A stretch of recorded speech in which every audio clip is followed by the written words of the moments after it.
नमस्कार दोस्तों, स्वागत है आपके अपने YouTube channel class to read में। जैसा कि दोस्तों हमने भाग 1 भाग 2 में 1 से लेकर के 200 तक के प्रश्न उत्तर प्राचीन भारत के इतिहास से हमने पिछली क्लास में पढ़ा है। उसी कड़ी में आज हम भाग अंतिम जो कि थर्ड पार्ट है उसमें जो 201 से लेकर के 300 तक प्रश्न उत्तर बनेंगे वो आज हम इस वीडियो के माध्यम से पढ़ेंगे। तो आइए शुरू करते हैं प्राचीन भारत का इतिहास भाग 3 201 से लेकर के 300 तक के प्रश्न उत्तर।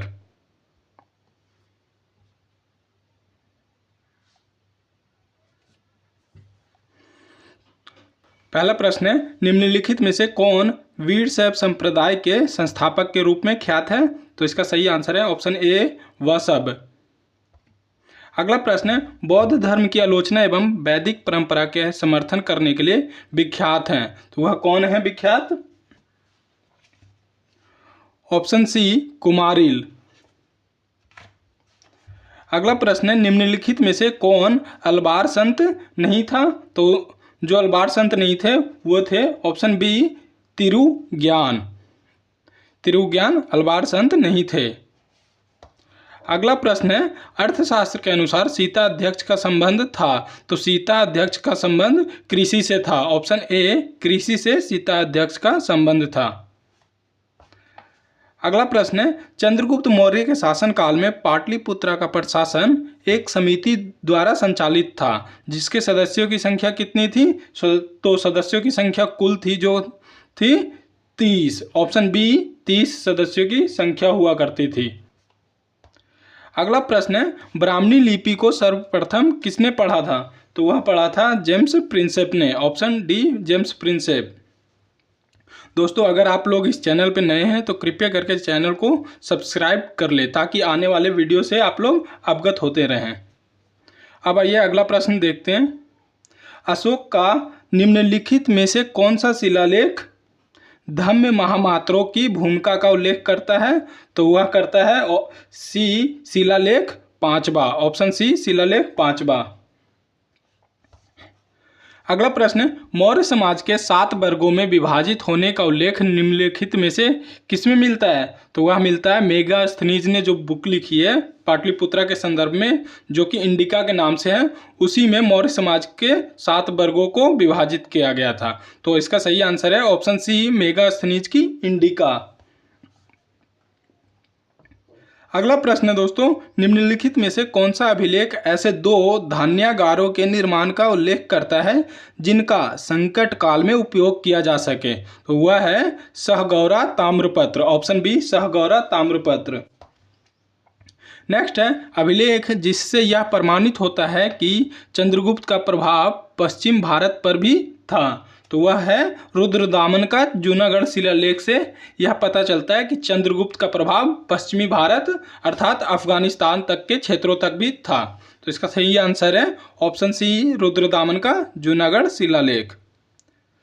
अगला प्रश्न है, गुर्जरा लघु शिलालेख जिसमें अशोक का नाम उल्लेख किया गया है कहाँ स्थित है? तो वह स्थित है बी मध्य प्रदेश के दतिया जिले में।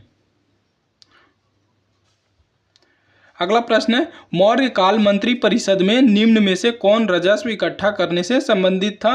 तो वह था समाहर्ता का जो कार्य था वह था राजस्व इकट्ठा करना। ऑप्शन ए समाहर्ता। नेक्स्ट है, निम्नलिखित में से अशोक के किस अभिलेख में 5 यवन शासकों का उल्लेख मिलता है? तो वह मिलता है 13वें शिलालेख में। ऑप्शन ए 13वां शिलालेख। आगे देखते हैं, बिंदुसार के दरबार में सीरिया के शासक एंटियोकस प्रथम के राजदूत के रूप में मेगास्थनीज के स्थान पर कौन आया था? तो वह आया था डाइमेकस। Option D डाइमेकस। नेक्स्ट है, बुलंदी बाग प्राचीन स्थान था। तो बुलंदी बाग जो प्राचीन स्थान था वह था पाटलिपुत्रा का। Option B Pataliputra. मौर्य काल में तक्षशिला के प्रसिद्ध शिक्षा केंद्र के द्वारा किन वर्णों के लिए खुले थे? तो वह थे ब्राह्मण, क्षत्रिय और वैश्यों के लिए तक्षशिला के शिक्षा केंद्र खुले हुए थे। तो ऑप्शन डी ब्राह्मण, क्षत्रियों और वैश्यों के लिए। अगला प्रश्न है, निम्न में से किसने चंद्रगुप्त मौर्य और सिकंदर महान की भेंट का उल्लेख किया है? तो वह किया है जस्टिन ने। ऑप्शन बी, जस्टिन ने चंद्रगुप्त मौर्य और सिकंदर के भेंट की उल्लेख किए हैं। Option B, Justin. अगला है कालसी प्रसिद्ध है। तो कालसी जो प्रसिद्ध है वह है अशोक के शिलालेख के कारण। ऑप्शन सी, अशोक के शिलालेख के कारण। नेक्स्ट है, निम्नलिखित में से अशोक के किस अभिलेख में धार्मिक सहिष्णुता के सिद्धांत की बात कही गई है? तो वह कही गई है शिलालेख 12वें में। ऑप्शन ए, शिलालेख 12वें में धार्मिक सहिष्णुता की चर्चा की गई है, जो कि अशोक के शिला अभिलेख में है। अगला प्रश्न है, कुषाण शासक कनिष्क का राज्याभिषेक किस वर्ष में हुआ था? तो वह हुआ था 78 एडी में। Option D, 78 AD. अगला प्रश्न, निम्नलिखित में से कौन एक कनिष्क के दरबार से संबंधित नहीं था? तो ये जो 4 ऑप्शन है उसमें से पतंजलि जो है वह कनिष्क के दरबार से संबंधित नहीं थे। Option D, Patanjali. अगला प्रश्न है, निम्नलिखित में से किसने 4 अश्वमेध यज्ञ किए थे? तो वह किए थे प्रवरसेन प्रथम ने। ऑप्शन बी, प्रवरसेन प्रथम। अगला प्रश्न है, निम्नलिखित में से कौन सिकंदर के साथ भारत में नहीं आया था? तो वह था डायमेकस। Option C, डायमेकस। निम्नलिखित में से हमारे देश को इंडिया संबोधित करने वाले कौन थे? तो वह थे यूनानी लोग, जिन्होंने इंडिया संबोधित करके बुलाया था। तो ऑप्शन ए, यूनानी। अगला प्रश्न है, उस वीर भारतीय राजा का नाम बताइए जिसे सिकंदर ने झेलम के तट पर पराजित किया था? तो वह था पुरु, जिसे पोरस के नाम से भी जाना जाता है। ऑप्शन बी, पुरु। अगला प्रश्न है, संगम ग्रंथ तोलकप्पियम किस विषय पर आधारित है? तो वह आधारित है व्याकरण पर। ऑप्शन बी, व्याकरण। नेक्स्ट है, शिल्पादिकारम का लेखक कौन था? तो वह है Elango. Option A, Elango. Next है, तृतीय संगम हुआ था। तो तृतीय जो संगम हुआ है वह हुआ है मदुरई में। Option C, Madurai. इसी तरह से आगे देखेंगे, अगस्टस के रोम के सिक्के कहाँ से प्राप्त हुए थे? तो वह प्राप्त हुए हैं अरिकामेडू से। Option A, Arikamedu. नेक्स्ट है, चोल काल में वरी किसके लिए एक सामान्य शब्द था? तो जो वरी था वह कर के लिए प्रयोग में लाया जाने वाला शब्द है। ऑप्शन डी, कर। अगला प्रश्न है, निम्नलिखित में से किस चोल शासक को मालदीव पर प्रथम विजय प्राप्त करने का श्रेय जाता है? तो वह जाता है ऑप्शन ए, राजराज प्रथम को, जिसने मालदीव पर विजय प्राप्त की थी। अगला है, वह चोल राजा कौन था जिसने श्रीलंका को पूर्ण स्वतंत्रता दी और सिंहल राजकुमार के साथ अपनी पुत्री का विवाह भी कर दिया था? तो वह था कुलोतुंग प्रथम। Option A, Kulothunga one. Next प्रश्न है, निम्नलिखित चोल शासकों में जिसने बंगाल की खाड़ी को चोल झील का स्वरूप प्रदान कर दिया वह कौन था? तो वह था राजेंद्र प्रथम। ऑप्शन बी, राजेंद्र प्रथम। निम्नांकित राजवंशों में से किसके शासन अपने शासक काल में ही अपना उत्तराधिकारी घोषित करते थे? तो वह जो शासन थे, चोल जो शासन काल था वह अपने जीवित रहते हुए में ही उत्तराधिकारी घोषित कर देते थे। तो इसका सही आंसर हो जाएगा ऑप्शन बी, चोल। अगला प्रश्न, दक्षिणी भारत का प्रसिद्ध तक्कोलम का युद्ध हुआ था। तो तक्कोलम का युद्ध जो हुआ है वह चोल एवं राष्ट्रकूटों के बीच में हुआ था। तो ऑप्शन बी, चोल एवं राष्ट्रकूटों के मध्य में। अगला प्रश्न, चालुक्यों की राजधानी कहाँ थी? तो चालुक्यों की राजधानी बतापी। Option A, Vatapi. अगला प्रश्न है, निम्नलिखित में से किस वंश द्वारा प्रायः महिलाओं को प्रशासन में भी उच्च पद प्रदान किए जाते थे? तो वह थे चालुक्य, ऑप्शन बी चालुक्य के शासनकाल में महिलाओं को उच्च पद दिए जाते थे। अगला प्रश्न है, किस चोल शासक के विषय में कहा जाता है कि उसकी हत्या क्रुद्ध भीड़ ने कर दी थी? तो वह है अधिराजेंद्र, ऑप्शन सी अधिराजेंद्र के बारे में यह कथन है कि उसकी हत्या क्रुद्ध भीड़ ने कर दी थी, ऑप्शन सी अधिराजेंद्र। अगला प्रश्न है, विदेशी राजा जिसने समुद्रगुप्त से अनुरोध किया था कि उसे भारत में बौद्ध विहार बनाने की अनुमति दी जाए, वह कौन था? तो वह था मेघवर्मन, ऑप्शन बी मेघवर्मन। अगला प्रश्न है, सारनाथ की भूमि स्पर्श मुद्रा वाली बुद्ध प्रतिमा कला अंकित है, तो वह है गुप्त काल से, ऑप्शन बी गुप्त काल से। अगला प्रश्न है, गुप्त शासकों द्वारा जारी किए गए चांदी के सिक्के कहलाते थे, तो जो गुप्त काल में चांदी के सिक्के जारी किए जाते थे उसे रूपक कहा जाता था, ऑप्शन ए रूपक। अगला प्रश्न है, गुप्त काल में प्रांतपति किस नाम से जाने जाते थे? तो गुप्त काल का जो टाइम पीरियड है उस टाइम प्रांतपति को ऊपरिक महाराज कहा जाता था, ऑप्शन ए ऊपरिक। अगला प्रश्न है, शक एवं गुंबद संवतों के बीच लगभग कितना अंतर है? तो वह अंतर है 241 वर्षों का, ऑप्शन बी 241 वर्ष। अगला प्रश्न है, कालिदास द्वारा रचित मलविका अग्निमित्र नाटक का नायक था, तो वह था अग्निमित्र, ऑप्शन सी अग्निमित्र। अगला प्रश्न देखते हैं, न्यूटन के सिद्धांत से बहुत पहले किसने गुरुत्वाकर्षण के सिद्धांत को घोषित किया था? तो वह थे Brahmagupta, option B Brahmagupta. Next है, गुप्त काल में उत्तर भारतीय व्यापार निम्नलिखित में से किस बंदरगाह से संचालित होता था? तो वह होता था ताम्रलिप्ति से, ऑप्शन डी ताम्रलिप्ति। समुद्रगुप्त के प्रयाग प्रशस्ति वाले स्तंभ पर निम्नलिखित में से किसका लेख मिलता है? तो वह मिलता है जहांगीर का, ऑप्शन ए जहांगीर। फाहियान भारत कब आया था? तो फाहियान जो भारत आया था वह आया था 399 एडी में, ऑप्शन डी 399 एडी में। सम्राट हर्षवर्धन ने 2 महान धार्मिक सम्मेलन का आयोजन किया था, वह कहाँ कहाँ था? तो वह उसने जो आयोजन किए थे कन्नौज तथा प्रयाग में, ऑप्शन ए कन्नौज तथा प्रयाग में। अगला प्रश्न है, निम्नलिखित शासकों में से किसने हर्षवर्धन को पराजित किया था? तो हर्षवर्धन को पराजित करने वाला था पुलकेशिन द्वितीय, ऑप्शन डी पुलकेशिन द्वितीय। अगला है, हेन सांग के अनुसार नालंदा विश्वविद्यालय में कितने विद्यार्थी शिक्षा प्राप्त करते थे? तो इसका सही आंसर है ऑप्शन बी 10,000 छात्र।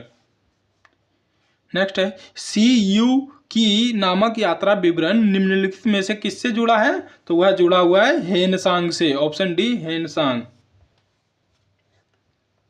नेक्स्ट है, निम्नलिखित में से किसने हून शासक मिहिर कुल को पराजित किया था? तो मिहिर कुल को पराजित करने वाला था यशोवर्धन, ऑप्शन बी यशोवर्धन।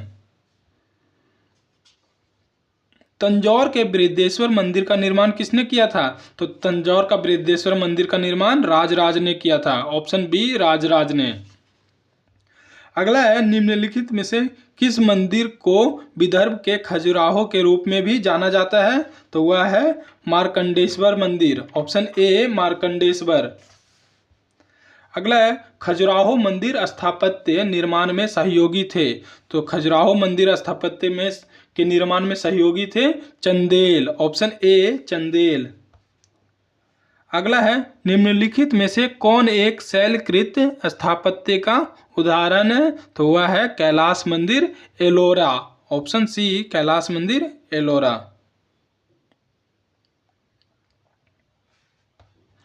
अगला प्रश्न है, मीनाक्षी मंदिर स्थित है, तो मीनाक्षी मंदिर कहाँ है? वह है मदुरई में, ऑप्शन ए मदुरई में। आगे देखते हैं, निम्नलिखित में से कौन सा रथ मंदिर सबसे छोटा है? तो वह सबसे छोटा जो रथ मंदिर है वह है द्रौपदी रथ, ऑप्शन ए द्रौपदी रथ। अगला है, निम्नलिखित मंदिरों में से कौन ईंटों से निर्मित किया गया था? तो वह किया गया है सिरपुर का लक्ष्मण मंदिर, ऑप्शन सी। अगला है उड़ीसा में कोणार्क मंदिर का निर्माण किसने करवाया था? तो उड़ीसा में जो कोणार्क मंदिर का निर्माण करवाया है वह करवाया है राजा नरसिंह देव प्रथम ने। ऑप्शन ए राजा नरसिंह देव प्रथम। अगला है चित्तौड़ का कीर्ति स्तंभ का निर्माण किसके शासनकाल में हुआ था? तो वह हुआ है राणा कुंभा के शासनकाल में। Option A Rana Kumbha. अगला है उत्तर भारत के किस मंदिर का शिखर, दोस्तों यहाँ पे शिखर हो जाएगा,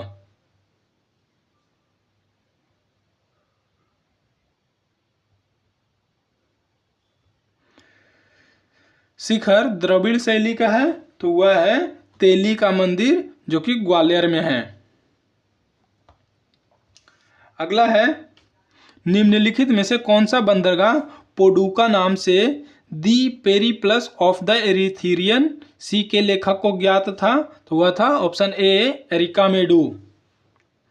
अगला है अष्टाध्यायी के लेखक कौन थे? तो अष्टाध्यायी के लेखक पाणिनि। Option B Panini. भारतीय तर्क विद्या का प्राचीनतम ग्रंथ कौन सा था? तो वह है न्याय सूत्र। ऑप्शन ए न्याय सूत्र। अगला प्रश्न है कालिदास की किस रचना में भगवान कार्तिकेय के जन्म का वर्णन किया गया है? तो वह है कुमार संभव।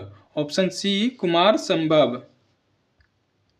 अगला प्रश्न है चाहमानों ने दिल्ली किससे छीनी थी? तो वह जो दिल्ली छीनी गई है चाहमानों के द्वारा तो वह है तोमरों से। ऑप्शन सी तोमरों से। अगला है निम्नलिखित में से किसने हिरण्यगर्भ धार्मिक कार्य कराया था? तो वह करवाया था दांती दुर्ग ने। ऑप्शन सी दांती दुर्ग। द्वार समुद्र किस राजवंश की राजधानी थी? तो होयसल की राजधानी Dwarasamudra. Option C Hoysala. निम्न में से कौन सा चंदेल शासक जो महमूद गजनवी से पराजित नहीं हुआ था? तो वह था विद्याधर। Option B Vidyadhar. पूर्व मध्य काल में उद्रंग शब्द का क्या तात्पर्य था? तो वह उद्रंग जो शब्द है वह कृषि की उपज में राज्य का हिस्सा, इसके लिए उद्रंग शब्द का प्रयोग मध्यकाल में किया जाता था। तो ऑप्शन हो जाएगा ए कृषि की उपज में राज्य का हिस्सा। अगला है देवपाल के काल में नालंदा बिहार बनवाने वाले बालपुत्र देव कौन थे? तो वह थे शैलेंद्र राजा। ऑप्शन ए शैलेंद्र राजा। नेक्स्ट है गुर्जर प्रतिहार शासकों में से किसकी उपाधि आदि बराह की थी? तो वह थे मिहिर भोज। ऑप्शन सी मिहिर भोज जिनकी उपाधि थी आदि बराह की। अगला है कर्पूर मंजरी के लेखक राजशेखर किसके गुरु थे? तो कर्पूर मंजरी के लेखक जो राजशेखर थे वह गुरु थे महेंद्रपाल प्रथम के। ऑप्शन ए महेंद्रपाल प्रथम। अगला है कलहन की राज तरंगिणी में वर्णित अंतिम राजा कौन था? तो कलहन की जो राज तरंगिणी है उसमें अंतिम राजा जयसिंह की चर्चा है। Option C Jaisingh. अगला है वे उत्तर भारतीय राजवंश जिन्होंने राष्ट्रकूटों का मुकाबला किया था? तो वह था प्रतिहार और पाल। ऑप्शन सी प्रतिहार एवं पाल जिनकी लड़ाई राष्ट्रकूटों से हुआ करती थी। अगला है भोजशाला मंदिर की अधिष्ठात्री देवी हैं? तो वह है भगवती सरस्वती। Option D Bhagwati Saraswati. अगला है चंदेल वंश का संस्थापक कौन था? तो चंदेल वंश का संस्थापक नन्नुक। Option B Nannuk. बीज गणित के क्षेत्र में विशेष योगदान दिया गया था? तो वह दिया गया था भास्कराचार्य द्वारा। ऑप्शन बी भास्कराचार्य द्वारा बीज गणित के क्षेत्र में विशेष योगदान दिया गया है। अगला है पुराणों के अनुसार चंद्रवंशीय शासकों का मूल स्थान था? तो वह मूल स्थान था प्रतिष्ठानपुर। Option C Pratishthanpur. अगला है प्राचीन भारत में सिंचाई टैक्स को क्या कहते थे? तो वह कहते थे विदक भागम, जो कि प्राचीन काल में सिंचाई टैक्स को कहा जाता था। ऑप्शन ए विदक भागम। अगला है निम्नलिखित में से कौन एक महिला आलवार संत थी? तो वह थी आंडाल। Option A Andal. अगला है मीमांसा दर्शन के अनुसार मुक्ति संभव है? तो जो मीमांसा दर्शन है उनके अनुसार कर्म से मुक्ति संभव है। तो आंसर हो जाएगा ऑप्शन डी कर्म से। अगला प्रश्न है निम्नलिखित स्थलों में से किस एक की पहचान सामान्यतः पांडवों की राजधानी इंद्रप्रस्थ के साथ की जाती है? तो वह है ऑप्शन ए धौला कुआं। अगला है स्वप्नवास दत्ता के लेखक हैं, तो स्वप्नवास दत्ता के लेखक हैं भास, ऑप्शन बी भास। नेक्स्ट प्रश्न है तुम्हारा अधिकार कर्म पर है, फल की प्राप्ति पर नहीं, यह निम्न में से किस ग्रंथ में कहा गया है, तो यह कहा गया है गीता में, ऑप्शन सी गीता। अगला प्रश्न है चोल युग प्रसिद्ध था निम्न के लिए, तो चोल युग जो प्रसिद्ध है मुख्यतः ग्रामीण सभाओं के लिए, ऑप्शन बी ग्रामीण सभाएं। अगला प्रश्न है किस चोल राजा ने जल सेवा प्रारंभ की थी, तो वह जो चोल काल में जल सेवा प्रारंभ की गई थी तो उसका राजा थे राजराज प्रथम, जिन्होंने जल सेवा की शुरुआत की थी। अगला प्रश्न है किस राजवंश ने उत्तर भारत पर शासन नहीं किया, तो वह है ए चालुक्य। किस दक्षिण भारतीय राज्य में उत्तम ग्राम प्रशासन था, तो वह था चोल काल में, ऑप्शन सी चोल। अगला है दिलवाड़ा जैन मंदिर कहाँ स्थित है, तो दिलवाड़ा जैन मंदिर राजस्थान में है, ऑप्शन सी राजस्थान। अगला प्रश्न है नागर द्रविड़ और बेसर यह क्या है, तो नागर द्रविड़ और बेसर मुख्यतः भारतीय मंदिर वास्तु की तीन मुख्य शैलियां हैं, ऑप्शन सी भारतीय मंदिर वास्तु की तीन मुख्य शैलियां। अगला प्रश्न है महाबलीपुरम में रथ मंदिरों का निर्माण कराया गया था, तो वह कराया गया था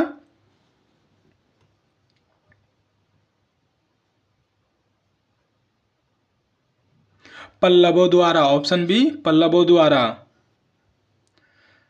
अगला प्रश्न है सारनाथ स्तंभ का निर्माण किया था, तो सारनाथ स्तंभ का निर्माण करवाया था अशोक ने, ऑप्शन बी अशोक।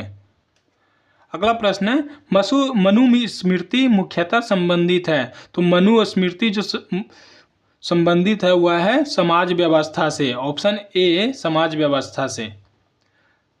अगला प्रश्न बन रहा है पंचतंत्र मूल रूप से लिखी गई है, तो लिखी गई है विष्णु शर्मा द्वारा, ऑप्शन बी विष्णु शर्मा द्वारा। नेक्स्ट देखते हैं किस धर्म को राष्ट्रकूटों का संरक्षण प्राप्त था, तो वह थे जैन धर्म, ऑप्शन बी जैन धर्म। अगला प्रश्न है निम्न स्थानों में से बौद्ध गुफा मंदिरों के लिए कौन सा प्रसिद्ध है, तो वह है अजंता, ऑप्शन सी अजंता। दोस्तों आज का अंतिम और जो हमने प्राचीन भारत का इतिहास सीरीज कराया है उस कड़ी में लास्ट 300वां प्रश्न है लोकायत दर्शन किसको कहा जाता है, तो वह कहा जाता है चारवाक को, ऑप्शन सी चारवाक। तो हमने इस तरह दोस्तों प्राचीन भारत के इतिहास से संबंधित महत्वपूर्ण 300 प्रश्नोत्तर कर लिए हैं। अब आगे आने वाले वीडियो में मध्यकालीन भारत का इतिहास से करवाया जाएगा, जिसमें हमने ऑलरेडी 1 से लेकर के 100 तक के प्रश्नोत्तर कर चुके हैं। उसके आगे हम 101 से लेकर के 200 तक के प्रश्नोत्तर आने वाले वीडियो में करेंगे, इसलिए कृपया करके चैनल को सब्सक्राइब कर लें। Thank you.